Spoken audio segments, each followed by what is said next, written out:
I'm Logan Crawford, and right now on Spotlight, we're talking to a very humorous man, a very creative man.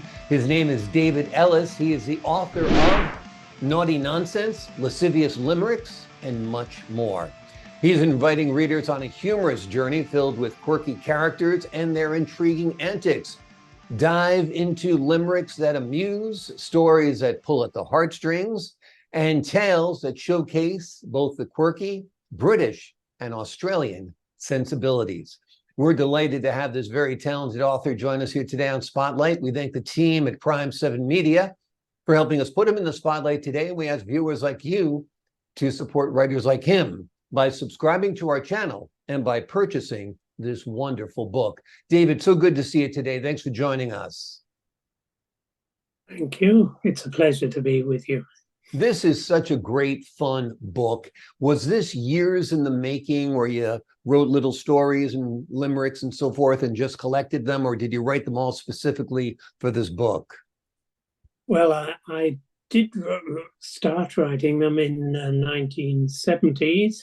I was doing a recreation course and we had a camp, and my contribution to the magazine was to write limericks about all my fellow students.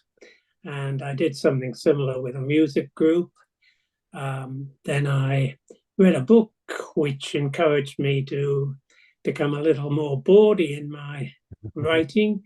And then when COVID came along, I put them all together and decided together with some poems, I'd put them into a book. Wonderful. Well, we're glad you did. COVID was kind of a mixed blessing. It was the worst of times. It was the best of times. It was the best of times because, because of the lockdown, we had to get creative. And what can we do to fill our time? And we're glad you filled the pages of this book. Is there one limerick, one story, one tale that you particularly like amongst this collection? Yes, there's one. I did it for the music group. At the church, gifted pianist Hugh a sizable audience drew, but he came on so pissed, he messed up his friend's list and puked over all the front pew. That's wonderful. I love it. I love it. What was your reaction when you wrote that? This was for a church group?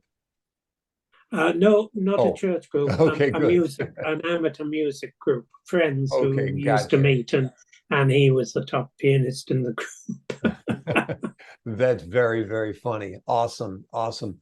So when you started compiling these limericks and these stories and these tales, did you have to decide which would go in and which would go out? Did you have more work than would fill the pages of a book?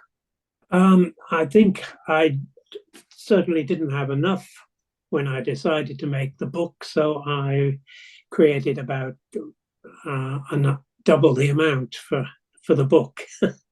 Okay. And it did some further poems as well. So exactly. And you also explore some characteristics or traits about people such as pride, greed, unfaithfulness. Tell us a little bit about that. Well, I put it into sections of it. The first one I called Sexy Shorts. Then there's one on alcohol, various vices, crime, gluttony, greed, etc. One on food, one on music, which you've heard, on sport. For instance, there's one in sport. A must-win young sportsman called Pete was asked why he never got beat. I crush all the rest because I'm the best. And when I'm not, then I cheat. That's awesome. That's awesome. It's funny, growing up, the only place we ever heard limericks was from an author by the name of Ogden Nash. I don't know if you're Ogden Nash, yes. I know that I'm familiar with the name, yes. Yeah. Yes, but limericks are kind of it's a wonderful art form. There's not, it's kind of like part of our culture and part of our history, but it's great that you're keeping this craft alive. Yes, I think with it, there's it's only 5 lines, so the ideas are very condensed, and ideally, you create a character, he does something or she does something, and there's a result at the end. So Exactly. Usually a little humorous I suppose twist, right? that's the difficulty. Yes, yes, a Yeah. twist at the end. Yes. Absolutely. Well, your book pays homage to Australian sports and beach culture, as well as a sad childhood tale. Tell us a little bit about your personal experiences and your observations and how they influence those stories. Well, some of them. I mean, getting on myself. I'm now in my 80s, and I did a poem about an old man about my age going to see about getting the COVID vaccine, and that finishes with a little bit of a kink at the end. So he asks the doctor whether he can have sex with his partner, and the doctor says, yes, you can. Your sex will be completely normal. And he says, I'm not sure about that. For by my calculation, it's now been nearly 15 years since my last erection. That's great. That's great. Wonderful. Wonderful. Very, very funny stuff. Tell us a little bit about the title, Naughty Nonsense, Lascivious Limericks, and much more. How did you come up with that? And what do you hope the reader gets from it? Well, the fact that these perhaps the original writer, Edward Lear, he called his limericks nonsense rhymes. So perhaps I took that naughty nonsense, because a lot of it was, as I say, on somewhat sexual matters. The first chapter, lascivious limericks again, and much more, because about half the book are longer poems, mostly humorous, but some serious, and hopefully some almost inspirational, I hope. Wonderful. Wonderful. Are you doing any more writing? You're working on any other works right now? Well, I keep adding to it in case that I get to a second edition and increase the content. Certainly, yes. I've got one I did about myself. Well, possibly myself. A limerick writer called Dave. It's fortune and fame that I crave.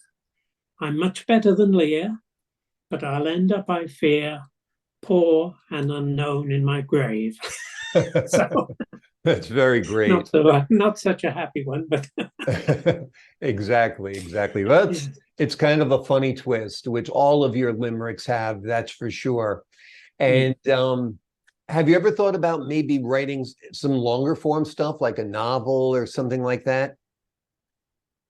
No, I don't think that's for me. I don't think I've got the mind for detail that's required for a novel. So I just keep to something. Keep it to the 5 lines, keep it short and sweet and funny. And well, sticking with what you do well is often the secret to success. So I think that's great. So you're writing more limericks, you're writing more stories, and you're going to come out perhaps with a second edition of Naughty Nonsense, Lascivious Limericks, and more? Maybe, yes, because as I say, I keep thinking of new ones, and adding them to the list of ones I might put in. Yes, certainly. Okay, wonderful. Tell us a little bit about your life there in Australia. I presume you're retired and you're writing now. Yeah. Tell us a little bit about that. Well, I'm originally from the UK. I was born in a group of islands off the west coast of England called the Scilly Isles, or the Isles of Scilly. It's spelled Scilly. And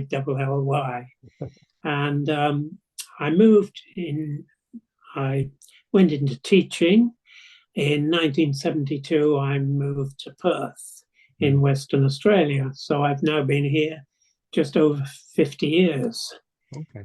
doing various jobs before I retired, including teaching. And I'm enjoying retirement, I must say. That's wonderful, wonderful. And being born in the Scilly Islands is perfect, considering you're the author of Naughty Nonsense, Lascivious Yeah. Limericks, and much more. So the folks at home, you'll just love this book. You can pick it up, get a smile on your face, put it down, pick it up later. It's the kind of book you'll want to share with your family and friends. It's wonderful. David, thank you so much for joining us here today on Spotlight. It's been an absolute pleasure. I've enjoyed it immensely. Thank you. Oh, the pleasure's been all mine, sir. And to the folks at home, I'm Logan Crawford, thanking you for your time this time. Until next time on Spotlight. I feel like we should leave the folks with a limerick. Like, there once was a newsman from New York who was a bit of a dork. He said to himself while unbottling the cork, it's amazing that I've been able to not see. That's where the art comes in. I almost had it all up until the There's a last line. There's promise there, certainly. Okay, great. Big All right, work David, done, thank yes. you so much, my friend. I appreciate it. Okay, thank you.